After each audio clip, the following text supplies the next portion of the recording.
प्यारे बच्चों, कैसे हैं आप सभी। आशा करता हूँ सभी फिट होंगे। प्यारे बच्चों, आज की वीडियो से ना हम लोग एनसीईआरटी का एक नया अध्याय शुरू करने वाले हैं।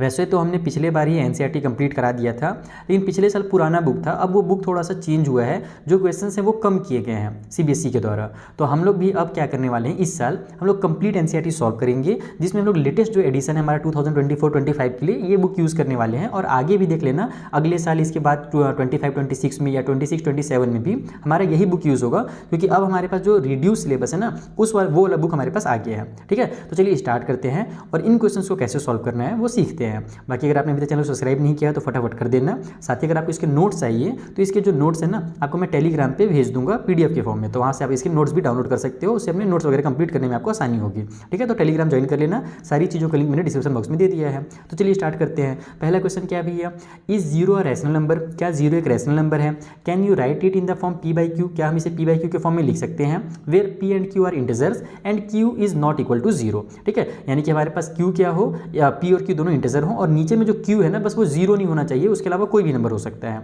ठीक है, अच्छा मैं थोड़ा सा आपको रिवाइज करा देता हूँ, जो नए बच्चे हैं जो इस बार क्लास 9 में पहुंचे हुए हैं। नंबर सिस्टम जो हमारा चैप्टर है ना बेटा पहला, इसमें आप लोगों को क्या दिया हुआ है, रैशनल और इरेशनल दिया हुआ है। पिछले साल जो आपने चैप्टर पढ़े क्लास 8 तक, जो आप आज तक जो आपने चैप्टर पढ़े हुए थे, वहाँ पर आपने केवल रैशनल नंबर पढ़ा था। इस बार आप लोग रैशनल के साथ इरेशनल नंबर भी पढ़ने वाले हो, जो कि अगला हमारा एक्सरसाइज है, उसको मैं डिटेल में बाद में समझाऊंगा। अभी हम लोग सुनी जाते हैं, पहले अपन जो क्वेश्चन है पहले उनको एक्सरसाइज को कंप्लीट करते हैं।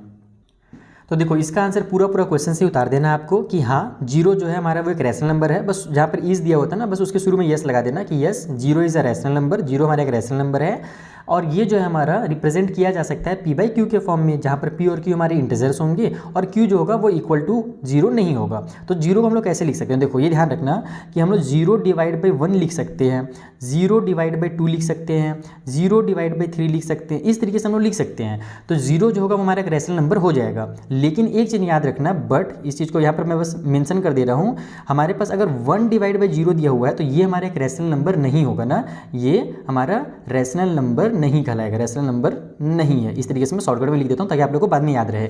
कभी भी डिनोमिनेटर में जीरो नहीं लिखा जा सकता, वो हमारा डिफाइंड नहीं किया जा सकता, ये नॉट डिफाइंड होता है। अगर आप डिनोमिनेटर में जीरो लिख रहे हो, यानी कि आप किसी भी नंबर को अगर जीरो से डिवाइड दे रहे हो तो वो नॉट डिफाइंड कहलाता है।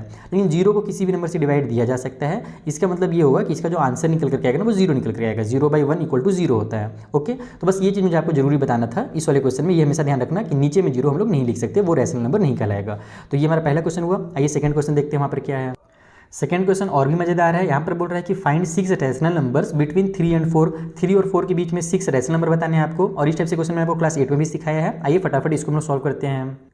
तो देखो, पिछले साल हमने क्या सीखा था कि अगर हमारे पास 2 नंबर दिए हुए हैं तो उसके बीच में बहुत सारे हमारे रैशनल नंबर होते हैं।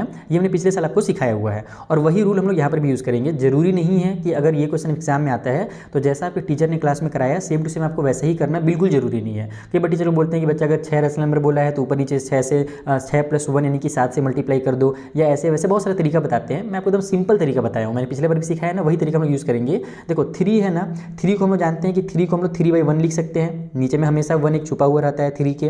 ठीक है, अब अगर अपन इसको चाहें तो हम लोग ऊपर नीचे सेम नंबर से मल्टीप्लाई कर सकते हैं ना। तो ऊपर नीचे आप क्या करो, हमेशा 10 से मल्टीप्लाई किया करो। ये सबसे इजी रहता है, आपको टेबल वल कुछ पढ़ना ही नहीं पड़ेगा, एकदम फटाफट। अगर आप आग बंद करके भी बना रहे हो ना तो भी आपको बन जाएगा। 3 10 आपका 30 आपको पता ही है, और नीचे में हमारा 10 1 10 जा 10 आ जाएगा। तो 3 को ही अपन 30/10 लिख सकते हैं, क्योंकि 3 को अपन 3/1 लिख सकते हैं, और ऊपर नीचे सेम नंबर मल्टीप्लाई करने से उसके वैल्यू में चेंज नहीं होता है। और उसी तरीके से जो हमारा 4 है उसको अपन 4/1 लिख सकते हैं। तो यहाँ पर भी क्या करो, ऊपर नीचे 10 से मल्टीप्लाई कर दो, क्योंकि हमारे पास नीचे में ध्यान रखना दोनों में सेम आना चाहिए। अगर नीचे में सेम नहीं आएगा तो गलत होगा। जैसे भी अगला क्वेश्चन आएगा ना, वहाँ पर मैं आपको सिखाऊंगा नीचे में एकदम सेम टू सेम ही आना चाहिए हमेशा। तो 10 1 जा 10 नीचे में आ गया, और ऊपर में हमारे पास 40 आ जाएगा। अब यहाँ पर आपको कितना बोला था भाई, 6 रैशनल नंबर बोला था ना। सो यहाँ पर मैं अलग से लिख देता हूँ। सो 6 रैशनल नंबर्स आर, जो हमारे 6 रैशनल नंबर्स होंगे वो कौन कौन से हो जाएंगे। तो 30/10 और 40/10 के बीच में बहुत सारे नंबर हैं, तो आप 31/10 लिख दो, आप 32/10 लिख दो, ठीक है, 33/10 लिख दो। फिर हमारे पास 34/10 हो जाएगा एक, 34/10। उसके बाद 35/10 लिख दिया हमने, और एक लास्ट में हम लोग और लिख देते हैं तो 36/10 हो जाएगा। ये इतना भी लिखोगे तो भी आपका आंसर सही कहलाएगा। और कई बार टीचर बोलते हैं कि बेटा उसको सिंपलेस्ट फॉर्म में कर दिया करो तो ज़्यादा अच्छा दिखता है। तो मुझे तो वैसे इतना ही अच्छा दिखता है, मेरे बच्चे लोग इतना इस तरीके से लिख के दिखाते हैं तो मुझे चेक करने में बहुत मजा आता है। बाकी अगर आपके टीचर बोलेंगे कि सिंपलेस्ट फॉर्म में कर दो, तो जहाँ जहाँ पर कट हो रहा है वहाँ पर कट कर देना। जैसे ये जो हमारे पास है ना, ये कट हो रहा है हमारा, देखो 2 से कट हो रहा है, 2 के टेबल में 16 हो जाएगा, 2 के टेबल में 5 हो जाएगा। इस तरीके से कट हो रहा है। ये भी 2 के टेबल से कट हो रहा है, ये वाला, ये हमारा 17 बाई में 5 हो जाएगा, है ना, ये हमारा 18 बाई में 5 हो जाएगा। तो ऐसे भी लिख सकते हो आप लोग कि 31 बाई में 10 हो गया एक नंबर, ये 33 बाई में 10 हो गया दूसरा नंबर, फिर हमारे पास 35 बाई में 10 हो जाएगा। यहाँ पर मैंने आंसर लिख दिया, कोई बात नहीं। तो मतलब कि आप ऐसे भी लिख सकते हो, अदरवाइज इतना भी आपका जो आंसर है वो सही है। तो आप इस तरीके से हमेशा किया करो, इससे काम आसान होता है। बोले रूल मत याद करना कि अगर हमारे पास 5 रेशनल नंबर बोला है तो 5 + 1 6 करके ऊपर नीचे मल्टीप्लाई कर रहे हैं, ऐसा बिल्कुल गलती मत करना, ठीक है। ये हमारा ज़्यादा ईजी रहता है और ये हमेशा सही कहलाएगा। ध्यान रखना कि आप ऊपर नीचे कितनों से मल्टीप्लाई कर लो, बस डिनोमिनेटर को सेम लेकर के आना, तो कोई भी आंसर ले आओ आप। इसके अलावा मान लो अगर आप 100 से भी मल्टीप्लाई करते हैं ना, तो भी जो आपका आंसर आता है वो भी सही आंसर ही आता है, वो गलत आंसर कभी नहीं होगा, ठीक है। चलिए जो अगला क्वेश्चन उससे बनाए। तो देखो अगला क्वेश्चन भी सेम टू सेम है, बस यहाँ पर फ्रैक्शन दे दिया है 3/5 एंड 4/5 और हमसे बोल रहा है कि इसके बीच में 5 रेशनल नंबर बताने हैं। ओके बच्चा लोग, तो डिनोमिनेटर अगर सेम है ना भाई, तो वो बहुत ही आसान क्वेश्चन है, उसमें तो फिर कुछ करना ही नहीं है। अगर डिनोमिनेटर पहले अलग रहता है ना, तब हम लोग पहले क्या करते हैं, वहाँ पर डिनोमिनेटर को सेम करते हैं और फिर उसके बाद ऊपर नीचे मल्टीप्लाई करते हैं। लेकिन यहाँ तो पहले से डिनोमिनेटर सेम टू सेम दिया हुआ है, तो कोई दिक्कत नहीं है, डायरेक्ट कर दो। जैसे पिछले वाला मैंने बनाया था 3/5 है ना, तो बस ऊपर में 10 करो, नीचे में 10 करो, ये हो जाएगा आपका 30 डिवाइड बाई में 50। उसी तरीके से 4/5 में जो 5 है, ऊपर में 10 से मल्टीप्लाई कर दो और नीचे में 10 से कर दो, तो ये हो जाएगा आपका ऊपर में 40 और नीचे में 50। डिनोमिनेटर पहले से सेम टू सेम दिया ही हुआ था, इसीलिए 5 रैशनल नंबर्स, अगर 5 रैशनल नंबर्स अपने को निकालना हो तो हम लोग फटाफट लिख देंगे 31 में 50, ठीक है। 33 लिख देता हूँ, 33 में 50, 32 भी लिख सकते हो, मैं बस ऐसी कॉमेडी कर रहा हूँ। फिर मैं 34/50 लिख देता हूँ, फिर उसके बाद एक 36 में 50 लिख देता हूँ, मेरी मर्जी में कुछ भी लिख सकता हूँ। फिर मैं 39 में 50 लिख सकता हूँ, भैया बहुत सारे हैं, अभी 40 तक मैं जा सकता था, तो है ना। यहाँ पर हमारे पास ये 5 नंबर मैंने लिखा है, उसके अलावा भी कुछ भी लिख सकते हो। तो ये सब देखो क्वेश्चन बहुत आसान है, ये सब क्वेश्चन वैसे नहीं आने वाले, थोड़ा मुश्किल ही आते हैं, इसीलिए आप लोग RD शर्मा या RS अग्रवाल कोई भी एक बुक जरूर सॉल्व करना ना, क्योंकि एग्जाम में इस टाइप से क्वेश्चन इतने ईजी वाले नहीं दिए जाएंगे, डिनोमिनेटर को अलग करके दिया जाएगा और वैसे क्वेश्चन आपको RD शर्मा या RS अग्रवाल में मिलेंगे, ठीक है। चलिए जो फोर्थ क्वेश्चन है उसे देखते हैं क्या दिया वहाँ पर। तो देखो फोर्थ वाले क्वेश्चन में से बोला जा रहा है कि आपको ट्रू और फॉल्स बताना है और उसका रीज़न भी बताना है। तो मैं रीज़न बता दूंगा, उसको आप अपने वर्ड में भी लिख सकते हो या फिर आप अपने बुक के पीछे में देखना ना, तो आंसर में आपको रीज़न वगैरह दिया हुआ रहता है मैक्सिमम टाइम पे, तो आप वहाँ से भी आंसर लिख सकते हो। बाकी अपने वर्ड में लिखना तो ज़्यादा बेहतर रहेगा, रटना कभी भी मत, ठीक है। तो यहाँ पर हमसे बोल रहा है कि every natural number is a whole number, जितने भी नेचुरल नंबर होते हैं वो होल नंबर होते हैं। मैं तुम लोग जल्दी से याद दिलाता हूँ फिर से, हम लोग क्या जानते हैं होल नंबर कौन सा होता है, तो 0 1 2 3 4 ये सब होल नंबर होता है ना, ये हमारा क्या होता है होल नंबर। और जो नेचुरल नंबर होते हैं वो कौन से होते हैं, तो 1 2 3 4 ये हमारे क्या होते हैं नेचुरल नंबर होते हैं। तो जितने भी नेचुरल नंबर तुम लोग को दिखेंगे वो हमारे होल नंबर में जरूर आएंगे। तो यस, एवरी नेचुरल नंबर, जितने भी नेचुरल नंबर हैं वो हमारे होल नंबर हैं, ये हमारा ट्रू है, ठीक है। पहला स्टेटमेंट हमारा सही है, क्यों, क्योंकि जितने भी नेचुरल नंबर्स हैं वो हमारे होल नंबर हैं, ठीक है। अच्छा, अगर इसका उल्टा कर दे कि every whole number is a natural number, जितने भी होल नंबर हैं वो एक नेचुरल नंबर भी है, तो ये गलत हो जाएगा, क्योंकि होल नंबर में 0 आता है और नेचुरल नंबर में 0 नहीं आता है। तो जितने भी होल नंबर्स हैं वो नेचुरल नंबर्स नहीं कहलाएंगे, ठीक है, क्योंकि 0 हमारा एक वहाँ पर अलग हो जा रहा है। अगला वाला देखते हैं, इसमें बोल रहा है कि every integer is a whole number, जितने भी इंटीजर होते हैं वो होल नंबर होते हैं। तो भाई इंटीजर किसको बोलते हैं, हमने इंटीजर जब क्लास 7 में पढ़ा था पहली बार, या क्लास 6 में मैंने आपको जब पढ़ाया था RS अग्रवाल में, तो हमने देखा था कि जो -1 -2 -3 ये सारे जो नंबर जब मिला देते हैं हम लोग, 0 1 2 3 प्लस वाले तो होंगे ही, साथ ही साथ जब हम लोग माइनस वाले नंबर को भी इंक्लूड कर देते हैं तो उसको इंटीजर कहा जाता है। इंटीजर में हमारा कौन सा नंबर होता है, जैसे कि -2 हो गया, -1 हो गया, 0 हो गया, 1 हो गया, 2 हो गया, इन सभी को इंटीजर कहा जाता है, ठीक है। तो आप देखो यहाँ पर कि जो होल नंबर है वो 0 से स्टार्ट हो रहा है और इंटीजर तो निगेटिव में भी चला जा रहा है। तो जो इंटीजर्स हैं वो हमारे सारे के सारे होल नंबर्स नहीं हैं, क्योंकि निगेटिव वाले इंटीजर्स होल नंबर नहीं होते हैं, इसीलिए क्या होगा हमारा फॉल्स हो जाएगा, ठीक है। अगला क्या है हमारे पास, तो अगले वाले में बोल रहे हैं कि every rational number is a whole number, यानी जितने भी हमारे रैशनल नंबर हैं वो क्या है होल नंबर हैं। तो ऐसा पॉसिबल है क्या, तो हम लोग क्या जानते हैं रैशनल नंबर किसको बोला जाता है, ऐसे नंबर जो हमारे P/Q के फॉर्म में लिखे जा सके। जैसे ये सब नंबर तो हम लोग P/Q के फॉर्म में लिख ही लेंगे। जैसे फॉर एग्जाम्पल मान लेते हैं 2/3 एक रैशनल नंबर ले लेता हूँ मैं, ये हमारा क्या है एक, अच्छा 2/3 भी एक रैशनल नंबर है, और जो 2 अगर मैं खाली सिंगल 2 लिखूँ तो वो भी एक रैशनल नंबर, ये भी ध्यान रखना। 0 भी एक रैशनल नंबर, ये भी ध्यान रखना। तो ये सभी रैशनल नंबर है। तो भाई ये जो रैशनल नंबर है ये तो होल नंबर में आ जाएंगे, लेकिन फ्रैक्शन में हमारा होल नंबर नहीं होता, होल नंबर हमेशा इस तरीके से लिखा हुआ रहता है, ठीक है। तो हमारे सारे के सारे जो रैशनल नंबर है वो होल नंबर नहीं होंगे, इसीलिए ये भी क्या होगा हमारा फॉल्स हो जाएगा, ठीक है। तो इस तरीके से आपको इन क्वेश्चन को करना था। आई होप आपका जो पहला एक्सरसाइज है वो कंप्लीट होगा यहाँ पर और आपको बहुत अच्छे समझ में आ गया होगा। आगे के एक्सरसाइज को भी मैं डिटेल में आपको सॉल्व कराऊंगा, चिंता नहीं करना है, सॉल्यूशन आपको कंप्लीट मिलेंगे।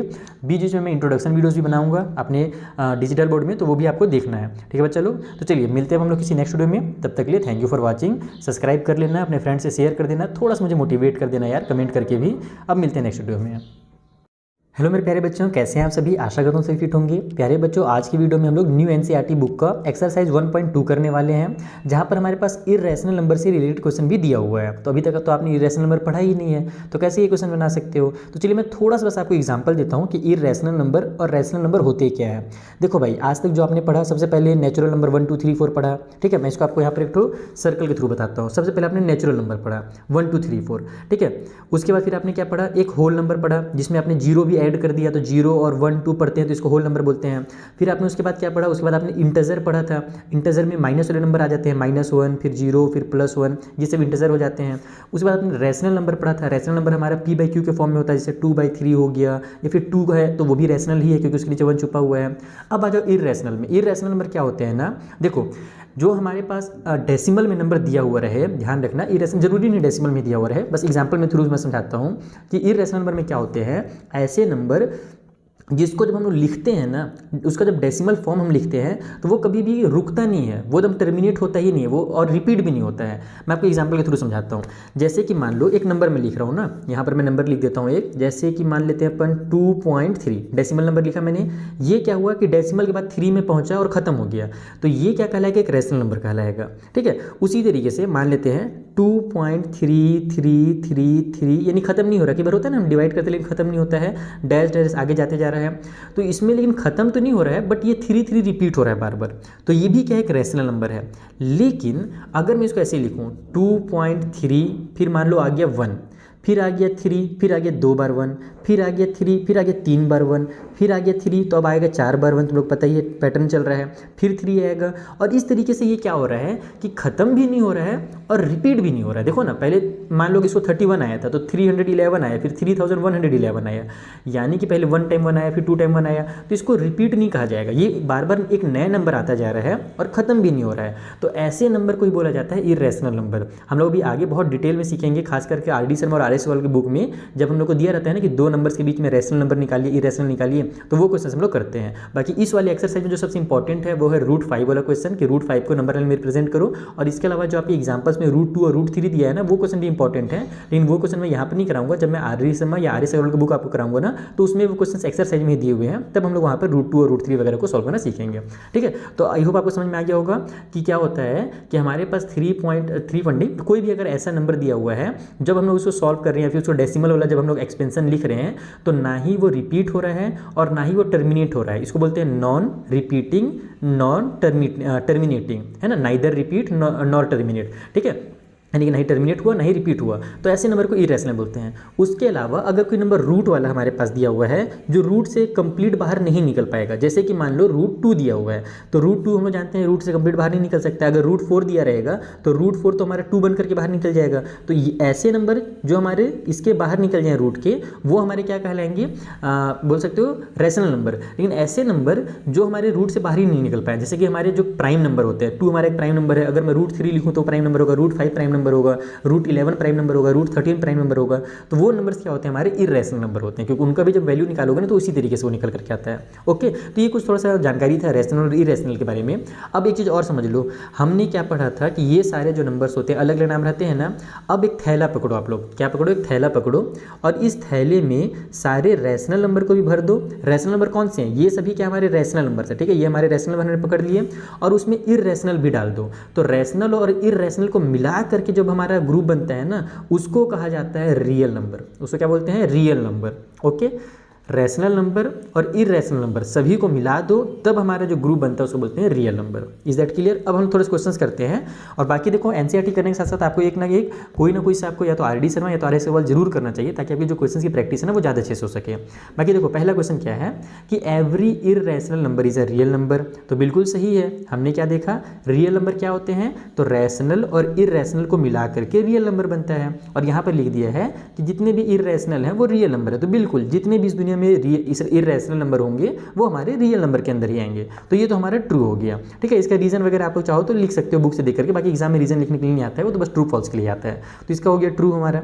अगला है every point on the number line is of the form √m where m is a natural number, यानी कि जब हम लोग नंबर लाइन में कोई भी पॉइंट बनाते हैं तो वो हमारा रूट m के फॉर्म में आ सकता है, जहाँ पर m हमारा एक नेचुरल नंबर होगा। तो ये गलत हो गया। क्यों गलत हो गया? क्योंकि हम लोग जानते हैं कि अभी आप लोगों ने इमेजिनरी नंबर नहीं पढ़ा है। अगर रूट के अंदर हम लोग निगेटिव नंबर डाल दें, माइनस का √2 अगर मैं लिख दूँ तो ये एक इमेजिनरी नंबर कहलाता है। कभी भी तुम लोग देखना रूट के अंदर, तुम लोग अभी तक क्लास 10 में पहुँचोगे ना, क्लास 10 तक नहीं है, क्लास 11th का, जो बच्चे मैथ में थोड़ा सा हायर नॉलेज लेना चाहते हैं, क्लास 11th में जब मैथ अपना सब्जेक्ट सेलेक्ट करते हैं ना, तब उनको इमेजिनरी नंबर पढ़ना रहता है, तो ये इमेजिनरी नंबर हो जाता है। ठीक है, तो नंबर लाइन में अगर कोई भी नंबर हमारा माइनस में अगर आ जाता है तो उसको हम लोग रूट के अंदर नहीं लिख सकते। ठीक है, तो इस वजह से ये हमारा क्या होगा, एक फॉल्स हो जाएगा। ठीक है, सेकंड वाला स्टेटमेंट हमारा फॉल्स हो गया।